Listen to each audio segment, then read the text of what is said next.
Hello and welcome to the Dallas Film Podcast. My name is Tony Armour. I am the Dallas Film Commissioner. My name is Andrew Vella. I work for the Film Commission. I work for the Film Commission. I work for the Film Commission. Yeah. It's going to change for every episode. That's right. And we are really excited today to have the legendary Doc Wyatt on the podcast. Welcome to the show, Doc. Hey, thank you for having me. I sure appreciate it. Hello, Dallas. And the world. This is a worldwide podcast. Yeah. Not just And Dallas. the world. That's right. That's right. So for those of you who may not be familiar with Doc, Doc has a long and exciting career. I think most people that do know that you got your start, obviously, Napoleon Dynamite. And for the last, I don't know, was it 10 years or so, you've really been focused on animation, everything from a couple of different Marvel series, Spider-Man, The Avengers, and now Ninjago. You did the Stretch Armstrong series for Netflix, Transformers. You're a man of many talents. Well, thank you. Yes, I've been doing animated TV, and I am really enjoying it. It's a great side of the industry. Well, I guess, any podcast where we mention Napoleon Dynamite, we have to talk about Napoleon Dynamite at least a little bit. Why don't you tell our audience kind of what your role was on that film, how you got involved with it, and, just what that experience was like in general. Well, that experience was a dream come true. I mean, it was absolutely the outcome you want. That was the first project I ever produced. So I produced that with two producing partners. It was a bunch of film school buddies. The writers were Jared and Drusha Hess. Jared, of course, directed it. It was based on stuff from his life growing up in this town, Preston, Idaho, things that happened to him, things that had happened to his brothers. The script was hilarious from the very first read. I mean, just the first draft that ever landed in my hands. I laughed out loud when I was reading it, which even very funny scripts, as you all know, even reading a funny script, it doesn't always make you laugh out loud. You're like, whoa, I can see why that's going to be funny when I see it. But, just the script, just reading it alone in my room, I was laughing like an idiot. And so I was really happy to be involved. We produced the film on a real shoestring budget. We were able to raise less than $500,000. And we got a significant crew up to the actual Preston, Idaho. We thought it would be more expensive than it was. We had, when we read the script, and there's a scene with 10,000 chickens, or there's a scene with a llama, and we're like, this is going to be expensive, Jared. We've got to, we're going to have to get a llama brought in, and maybe we're going to have to, we researched, trained llamas. There was one in Vegas. We're like, maybe we can get this llama from Vegas. And Jared's like, oh, sure. Or we could just use my family llama, Dolly Llama. And we realized that Jared just he wrote to his resources. He wrote what Preston was, and he wrote what things in his real life. And even if they seemed weird, there were actually things there. We shot for those 10,000 chickens, we shot in the chicken farm where he, as a kid, did do weekend work and stuff. Oh, wow. Is one of his first jobs, a little local job as a teenager. And so, it was an incredibly fun experience. It was mostly people straight out of film school who were all hanging out. There weren't enough hotel rooms in this little Idaho town. So we did we arranged a adopt a filmmaker program where we paid pre-Airbnb. So it's not like your Airbnb. Yeah, pre-Airbnb. We shot, the movie came out in 2004. We shot it summer 2003. We got local families to host members of the crew. We had sound department in one place. Almost everything shot within 1 mile of our production office, which was a disused lumber yard on the main street of Preston, Idaho. It was a great time. And then people would say, wow, what are you going to do with this movie when you're done with it? And we'd say, oh, well, we're gonna get it into Sundance. We're gonna sell it to a distributor. We're gonna release it all over the world. And they'd go great. And then the movie finished, and it got into Sundance, and it sold to a distributor, and it started playing all over the world. And we would tell the Preston people hey, we did it. And they'd go, yeah, we know. That's what you said you'd do. And then you did it. Good job. Like not You know. knowing the industry, they didn't realize that you were Yeah. such a one-off that, does not happen to the thousands of other indie films that get made all the time. Exactly. But we had a great time shooting it. It was a lot of fun. It was stressful. It was our first film. It was the first film. Almost everybody in the closing credits, it's their first film. Wow. Wow. Except for our Jory White's who did our casting. Yeah. It was not his first film, and we had the luck of having some experienced some grips and gaffs, and of course our DP Mum Powell. But so I guess maybe not almost everybody, but a lot of folks, including main characters, including director. It was their first feature, and so it was a learning experience, but a great one. That's awesome. Yeah. And I've gotten to be friends with Jory as well. Worked with Jory on some stuff too. So it's a small world. What a great guy. Yeah, small world in the industry. Can you believe it's been 20 years? 20 years since you made that movie. That's great. No, I can't believe it. And quick story about Jory, by the way. We were so excited to have him as casting director because Jared's vision was always John Heder.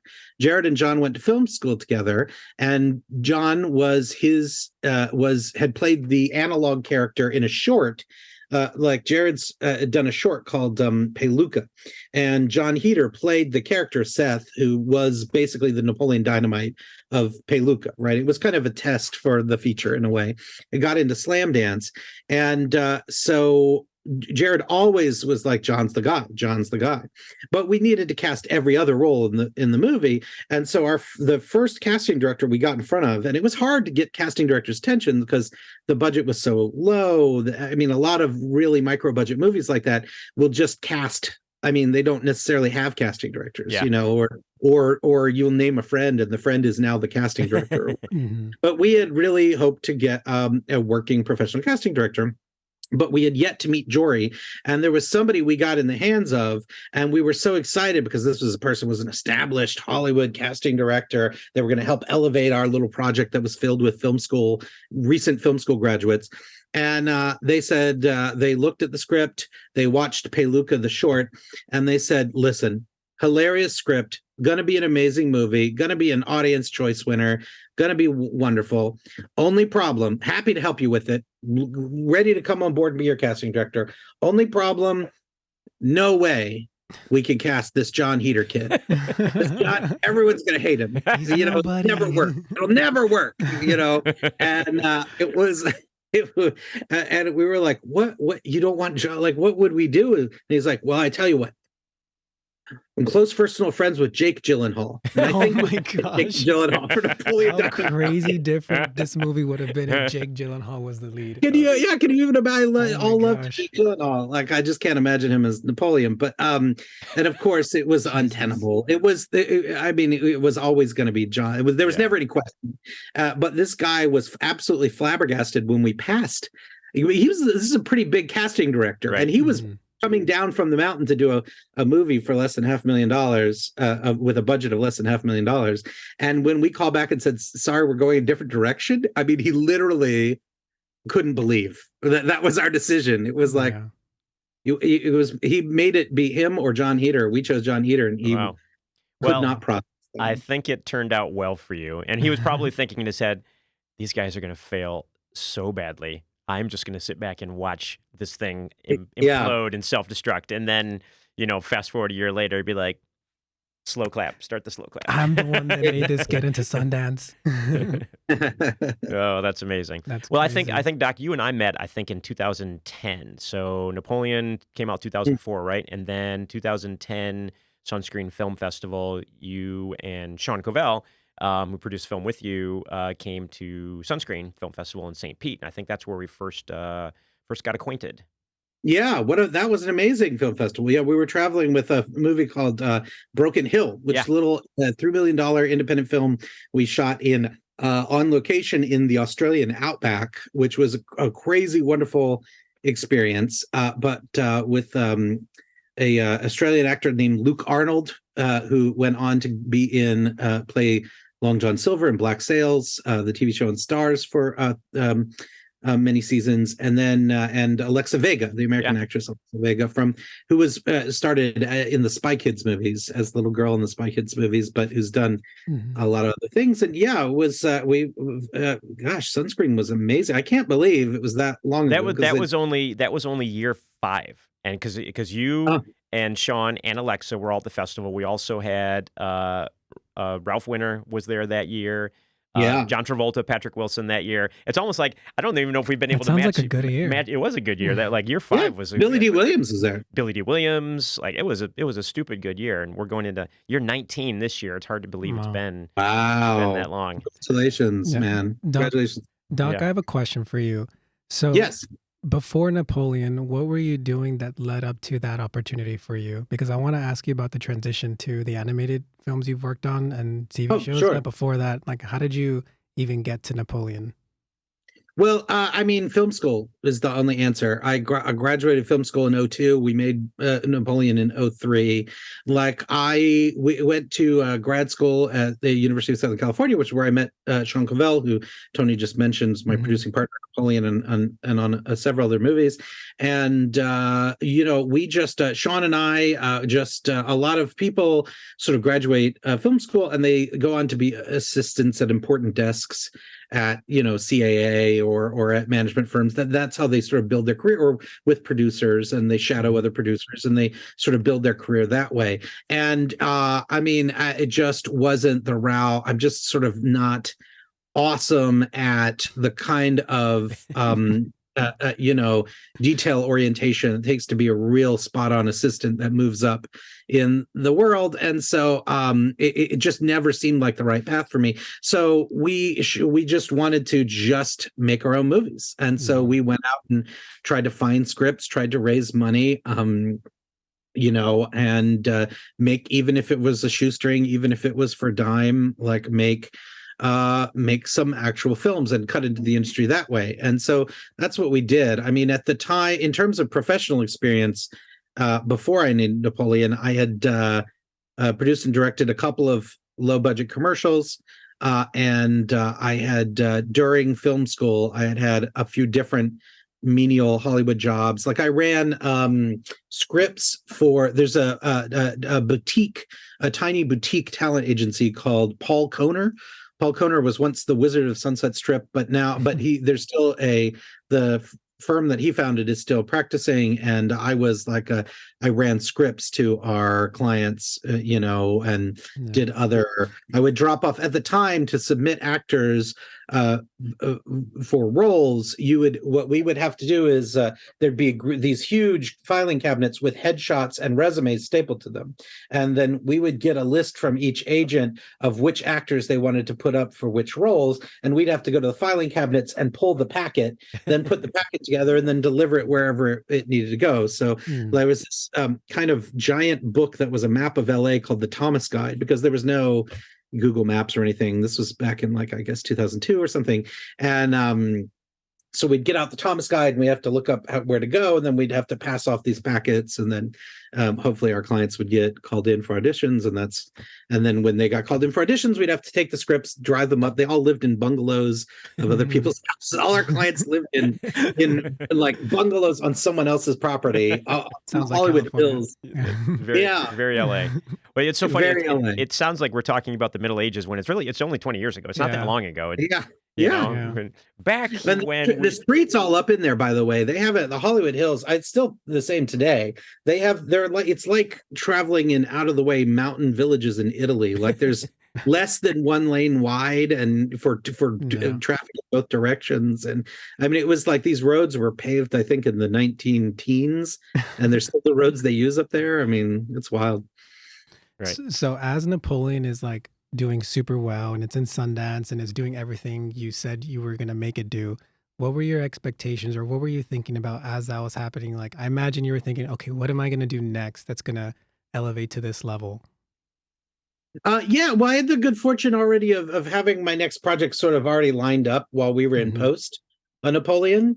So the whole Sundance process, which was sort of like being swept away with the tide in a certain sense. Like it seems like, looking back with everything that happened with Napoleon, it looks sort of like it was a well managed thing, but at least from our perspective, the filmmaker perspective, it was a little bit more like like getting swept up by the tide. But no, I mean, it was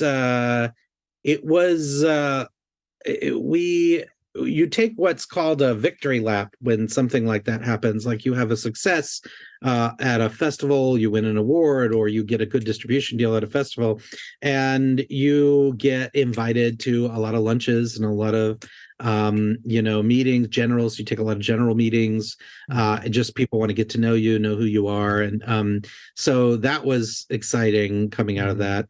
And it was also in a sort of weird way, because after that, because of those like sort of victory lap meetings, we Sean and I wound up making a film for MTV Films next after that, which was a whole different story. And then it was also how I think we sort of showed up on the radar for some of the animation folks that my writing partner Kevin Burke and I work with still today. Yeah, and so that's what I was gonna, say next is, so, after Napoleon, there's a series of indie films that you do, and that whole indie film world, and I know that well, of the constant process of idea, try to raise funds, shoot the film, it makes a little bit of money, and try to do the next one, raising funds, and you're constantly chasing the raising funds in the indie film world. And then how does that, what's the first animated project that you work on, and then how do you sort of slowly transition into essentially being, animation TV showrunner, writer, and moving fully into that, because you haven't done anything live action in quite a while now? No, that's true. So what happened was, while I was producing, I worked with a fellow USC student named Kevin Burke. And Kevin Burke was a writer on this project that I produced with Sean for MTV Films. And we would hang out a lot. We read all the same we were both comics nerds growing up as kids. I know nobody else on this podcast is like that, but no, not at all. Yeah, but we read all the same comics and we liked all the same music, and we would always be hanging around. He was the on-set writer, so when we'd make changes and stuff, he came up. We shot in Vancouver, and he would come up, and when we'd hang out on set, and I always had a really good vibe. And I'd been interested in writing, and so we started messing around with a couple of things, writing together, and it was more or less just a hobby on the side. But someone else we went to USC with was looking for freelance writers on an animated series about Iron Man called Iron Man Armored Adventures. And so Kev and I got to land a script with Iron Man Armored Adventures. It was our first script, and it was I looked back at it a couple of years ago. I opened it up again for the first time, and it was like, ooh. But we got a second script, and wound up doing a few other shows for Marvel, a show called Avengers Earth's Mightiest Heroes.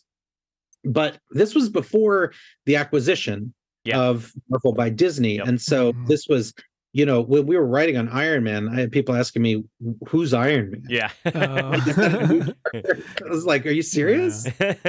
But of course, then the Iron Man movie came out, and no one ever asked us that again. But when Disney acquired Marvel, we just sort of had already been working on Marvel stuff. And so we got the chance to work on more Marvel stuff. And then eventually it just started taking over. We did really well with it, and it started taking over. We became story editors on a show called Avengers Assemble, a different Avengers show.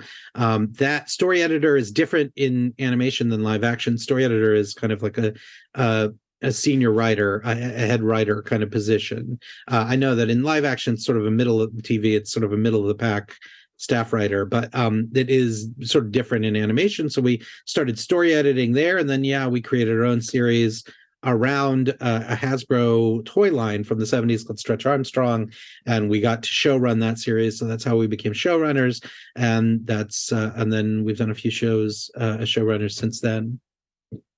Wow. When the Iron Man film came out, did that Were there any conversations about the film that impacted how you were writing for the animated features? Because I imagine like when Iron Man comes out, they're like they don't know what it's going to be yet. But looking back, like obviously Marvel would have to get into it, but the animated shows, like was there any correlation between the films and that were coming out into the animated shows you're creating? Yeah, oh, definitely. I mean, there. First of all, we had a lot more. So, the show Iron Man Armored Adventures, which was being made before the movie was being made, animation just takes longer to cycle through. Mm-hmm. Was teenage Tony Stark, and it was very different sort of perspective than from the comics or from the from the eventual movie with Robert Downey Jr. I think once the Robert Downey Jr. movie came out, it very much crystallized Marvel's idea of how Iron Man should be presented across the line. Yeah. In fact, we took over story editors on season 2 of Avengers Assemble, but season 1 of Avengers Assemble was developed by a collective of writers that called themselves Man of Action. These 4 writers, and they call themselves Man of Action. They were developing the Bible for Marvel's Avengers Assemble. Then the Avengers movie came out, the Joss Whedon movie, and Marvel just called up Man of Action and said, guess what? The pilot is the movie. Wow. So from now on, just use the movie as the pilot and then write from there. Wow. Which makes perfect sense. It's like all the heavy lifting was done. So everyone has seen this movie all over the world. Just continue this. Just go with it and have fun. Yeah, absolutely. Wow. Well, how does Hasbro come around then? So obviously you're doing the Marvel stuff, and then is that you've built a lot of relationships over the years in the industry, and then Hasbro into the Stretch Armstrong Netflix series. Yeah, I mean, what had happened is that when we started, it was sort of the same thing as Napoleon. Is when we started story editing for Avengers, there were kind of victory lap meetings where you take a lot of generals with people who are like, you're on their radar for the first time. And we showed up as on some TV animation executives' radars for the first time when we got made story editor over at Marvel. And so we did a lot of generals, and we met the team at Hasbro, which at the time included Mike Vogel, who now is an animation writer and producer outside of the Hasbro and doing stuff with Wild Brain and things like that. But at the time, he was Hasbro executive and he had a team there. And we went in and met with their team on a general. And then later, our managers actually called and said, hey, the Hasbro team wants you to submit. They're interested in doing a series with that old toy Stretch Armstrong. And they are open to any ideas of what that means. And so if you want to pitch a concept, you can.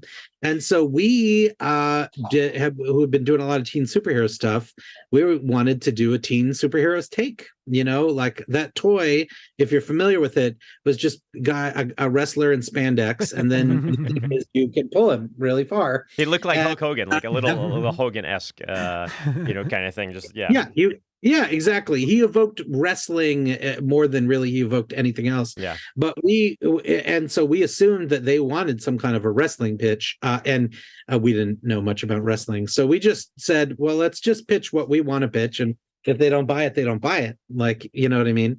So we went in, we pitched a teen superhero version of the story, and they wound up really enjoying it. And so we won the pitch. We developed the show, and it wound up at Netflix as a Hasbro Studios original at Netflix, which was the first time Hasbro had done anything with Netflix. That's pretty cool. That's fun.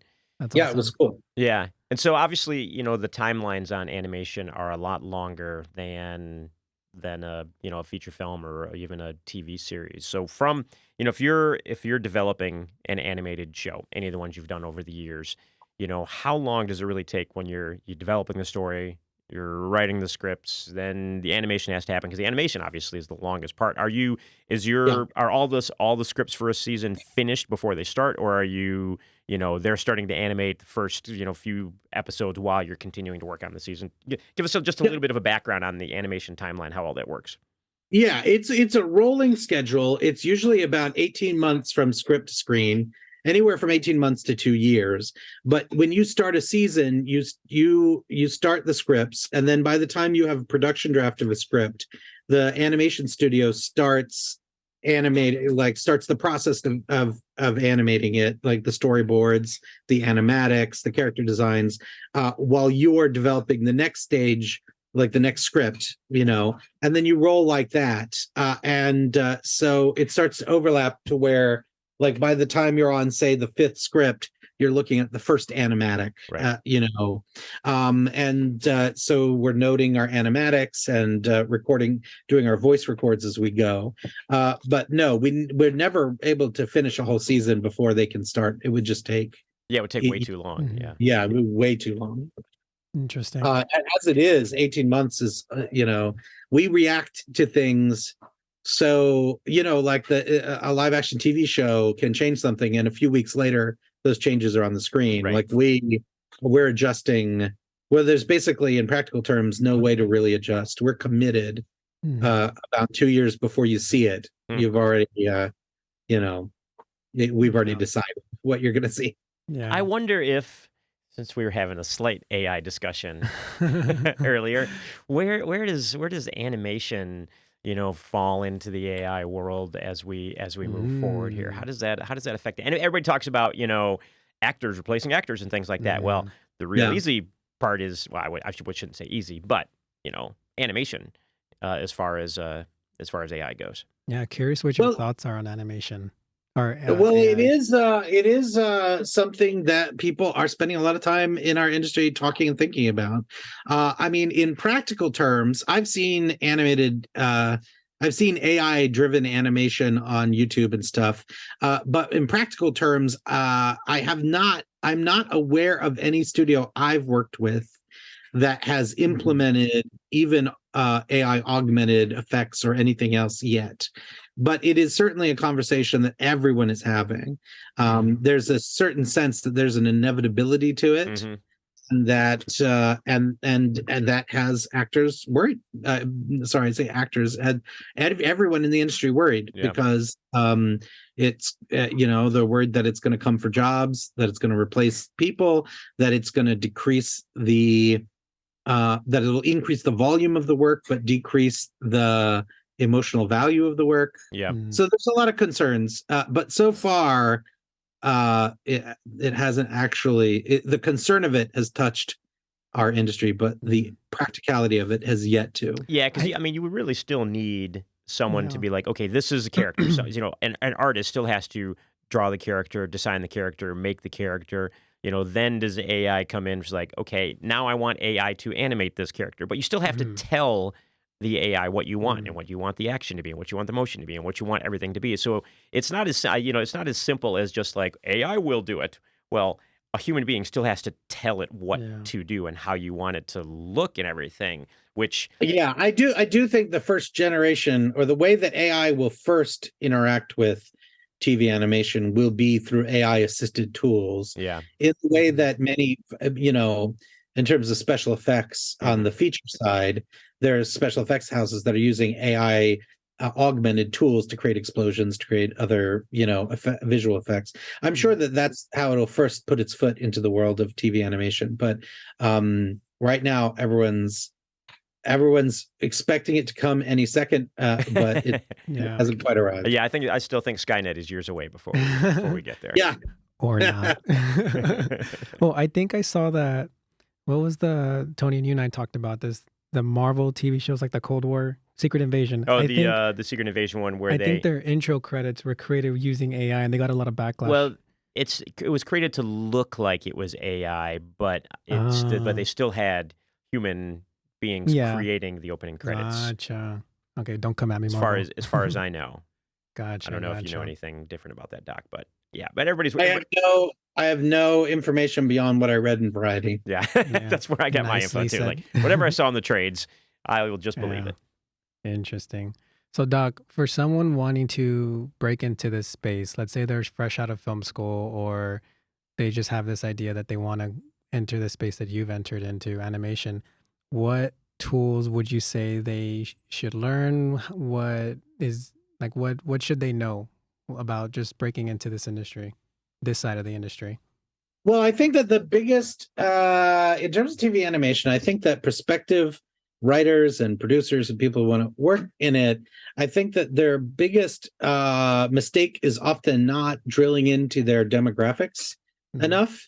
That is to say, like when streamers or anyone really greenlights a TV animated series, they are doing it because of who they think the audience will reach.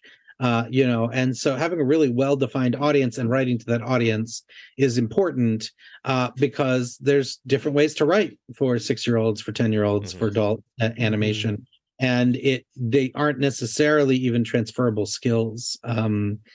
Though they can be, but not necessarily. But you don't write sort of. Kevin and I got the chance to do some freelance episodes of a adult animated series called Legends of Vox Machina for Amazon Prime, and it is a different process than writing. We also got to write some preschool shows, and they are different. There's different creative approaches, different angles, and I think that a lot of when I see spec animation from perspective animation writers, a lot of it is written for the writer, not for the demo that the writer's writing to. So it'll seem oddly aged up, or conversely weirdly aged down, because it can be tough to hit a target that's that narrow. But. Yeah. Well, you have kids, Doc, and so I do. Have you found, I would assume, that using your children as a work resource, as research, essentially to know what works and what doesn't work? Have you found that that's something that's helped you in writing some of the young? How old are your kids now? Okay, my oldest is 15, and then I have 9 and 7. So it's actually a good demo run in terms of test casing. Right. Things. Yeah. No, I've never framed it in my mind as using my children as a work resource before, like that particular phrase never occurred to me. But yes, I definitely have, picked their brains as a test audience before and gotten some good ideas out of them. And, every once in a while, especially if they say something really stupid, and that's pretty funny, and then I could use that as a line of dialogue later. Did they ever ask for credit? I was like, I need on-screen credit, Dad. Oh no, the great thing about kids is they instantly forget everything. That's funny. You don't remember saying that, don't worry about it, but it's going in the show. Yeah, exactly. That's hilarious. I was actually just listening to another podcast the other day, and they were interviewing Robert Kirkman, talking about the new season of Invincible that's coming out, supposedly coming out in November, which is why he was doing the interview. My writing partner Kevin and I had an opportunity to work with Robert Kirkman on a series that we did for him for Skybound called Super Dinosaur. Oh yeah, which was an Amazon Prime show that is now on Tubi, so you could check it out whenever you want for free. But it was a series that Robert Kirkman. It was a comic book Robert Kirkman and his artist Jason Howard created because his kids wanted to read his comic books, but he was doing Walking Dead. And he was doing some stuff that, based on their age, he didn't think it was appropriate for them. So he created a comic book that he could share with his kids, and it became Super Dinosaur. And we got to do a great 26 episodes of Super Dinosaur with him. And he was amazing to work with, just creatively generous, just cool, down-to-earth guy, supportive and excited and enthusiastic. And working with him is a definite career highlight for me. That's awesome. Wow. Well, that's maybe a good segue talking about comic books, because you have been developing comics of your own as well over the last several years. Yeah, I've got a good opportunity with a publisher called First Comics, which is an indie publisher that I actually read when I was a kid collecting comics. In the 80s, they were doing things like John Sable, and they did a run of Nexus for those deep 80s indie comics nerds that are on this podcast. They did stuff that I collected as a kid, and then as an adult, I had the good fortune of connecting with that team socially and becoming friends with them, and wound up doing a couple of series with them. Did a series called Witchfinder General, Hmm. which was a great limited series that's in trade now, and then a juvenile graphic novel called Alien Bones that was inspired by my son, who I was Hmm. using as a workforce. There you go. And those have been very rewarding to do too. Yeah, definitely. That's awesome. Well, Yeah, I'm going to go a little deeper nerd level here as we start to talk about comic books because I was um, anticipating this. I know. Well, because as Yeah. you know, Doc, because I reached out to you for advice when I was getting started, I have a graphic novel that I'm developing right now that's based off of a screenplay that I wrote in a project I've worked on for 100 years, it seems like. But I've got 120 pages done now, so super excited. You know, when we release it, it's Oh, going to be awesome. it's going to be seven issues and one big trade paperback. But something that I've learned through the process, because this is my first time turning a screenplay into a comic book script, is, you know, as I was adapting it and putting it into comic book format, it's quite a bit different format, you know, especially if you're doing a page by page, panel by panel breakdown, you know, like I was. Okay, you know, I'm looking at the script and saying, okay, page one, panel two, panel three, and thinking I know what I want. You know, okay, I've read comic books for all these years, and I know how they're laid out, and I know what they look like, and I know how to write, and I'm putting it down. And then when I start working with my artist, I realize I don't know what I'm doing because then Yeah. the artist can then, and I think this is where, you know, having a really great artist comes in, or someone who knows the medium really well, because he takes, no, you've got all this on one page. Really, this should be 2 pages. This needs to breathe a little bit more. And I think maybe this should be a full page. Can you maybe just talk a little bit about the process of writing that comic and how you work with Mhm. the artist Mhm. to turn it into that final piece? Because it's, to me, I equate it to like working with a great cinematographer. Is like, you know, Yeah. this is, I've written it, this is the vision, this is what I want it to look like. But then the cinematographer comes in and says, let's do this. I think we should go this way Yeah. with it, and, you know, frame it this way and that kind of stuff. And so it's been, for me, it's been fun to see it really develop and see what it's turning into based off what I wrote, but then what, you know, my comic book artist slash cinematographer, how he's adapting that. Yeah, I mean, I 100% agree with you, and I think it's probably particularly challenging for you because of all the action scene. I mean, it's an action story, and so you know, in it is tempting when you work in film and television, but you also are dealing with comic books, and they're not maybe your primary art form that you've worked with. It's tempting to try to equate comic panels to shots Yeah. in a film, and to just think, oh well, this would be a 5-shot sequence, so these are 5 panels in this sequence, you know. And it's not, of course, the case because of motion, because you Yeah. forget how much a shot can really do in terms of changing the positions of, like, you know, I mean, that, you know, you might be looking at what's one shot in a TV show and it's a 360 around the characters, and that's 3 pages of a comic, you Yeah. know. So equating shot to panels, of film shots to comic panels is, I think, the biggest mistake, at least I personally made when I was first sitting down. I've never adapted something from film to comics, but certainly I was thinking in terms of film when I was writing my first comics, and I would find that I was definitely overburdening pages Yeah. because I thought I could get in one film shot was not what I could get in, you know, one comic panel. So what I do now in terms of process, and everybody has a different process, and no process is right unless it works for you, but what I usually do is I break pages.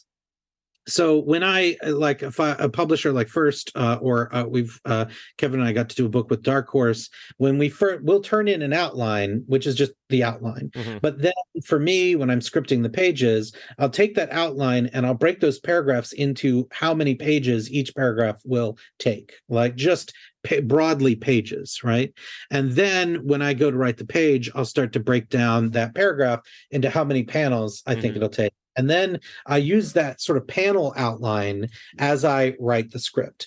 But then what's key is you still, I mean, oftentimes you're writing at least the first issue of the comic before you know who the artist is, Right. or who the publisher the artist is going to hire or assign to you.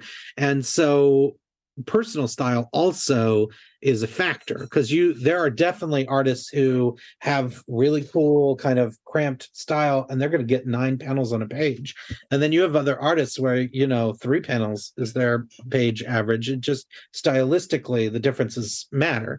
And so what's key is the back and forth, like that you turn in your script and the artist gives you layouts, and then you look at it and you're like, oh, okay. Like, I mean, I think it's important to say to the artist when you deliver, because everybody's different, to say to the artist when you deliver, like, hey, listen, these panel, like, I got 7 pages on this panel, but if it needs to be 8 or 5, have a little leeway, please. You know what I mean?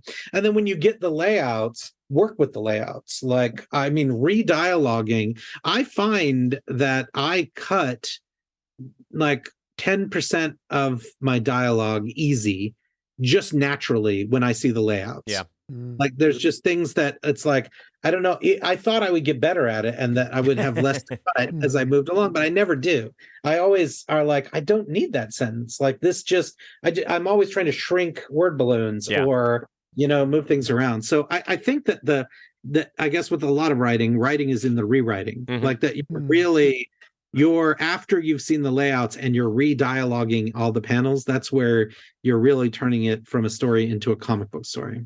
Yeah, and it's interesting, and that's what I've found is that the script that as I had laid it out with the panels and the dialogue in each panel ends up being completely different from what my artist does. And what a lot of times I'll do is, okay, this is the end of a scene.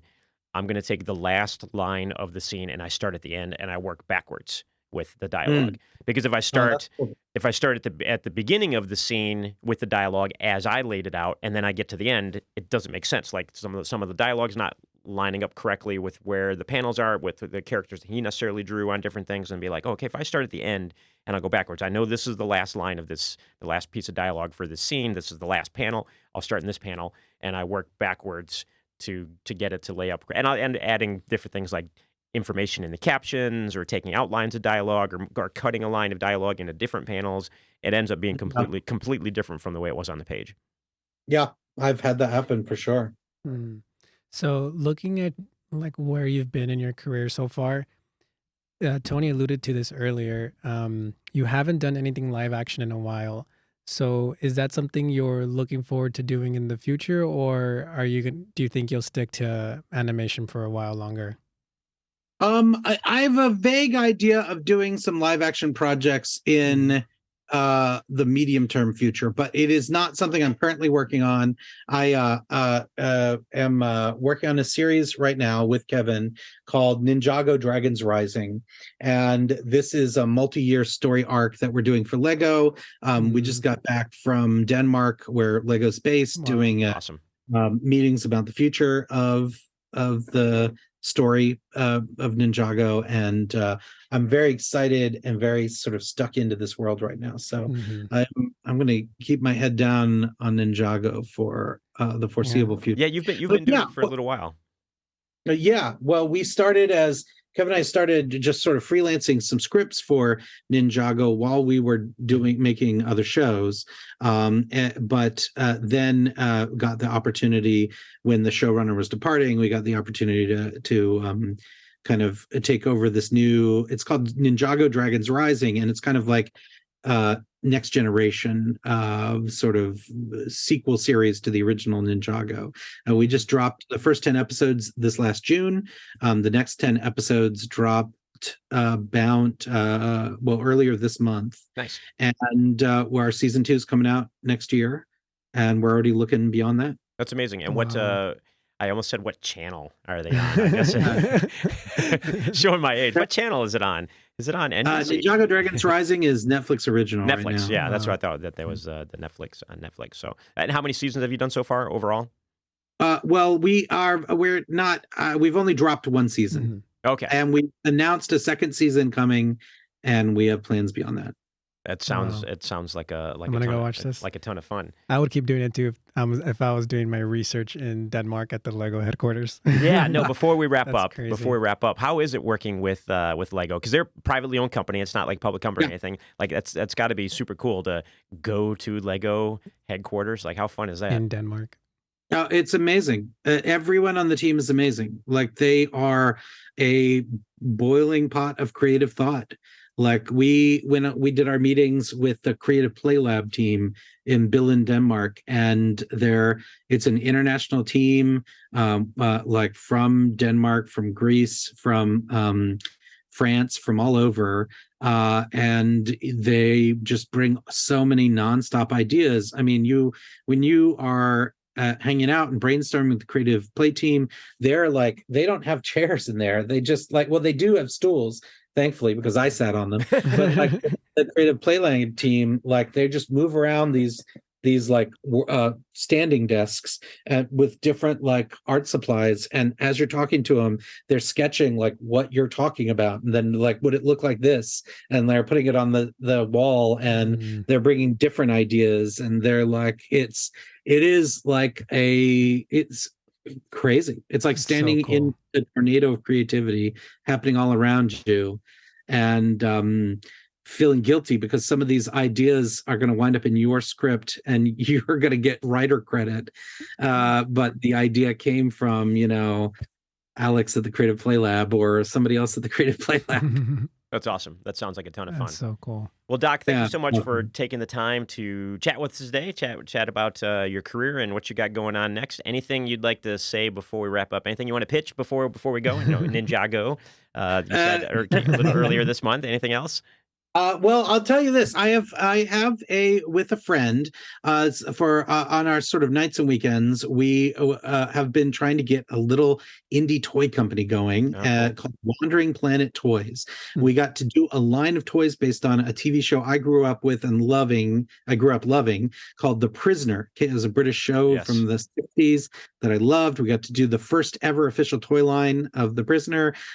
We are doing a toy line based on Nancy Drew, the girl detective novels, and we've got some more stuff coming soon, so would love it if everyone check out Wandering Planet Toys at Twitter or Instagram.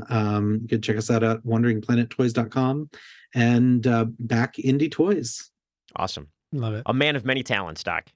Well, it was great. It was great seeing you. Thanks so much. Great seeing you. Thank you so much.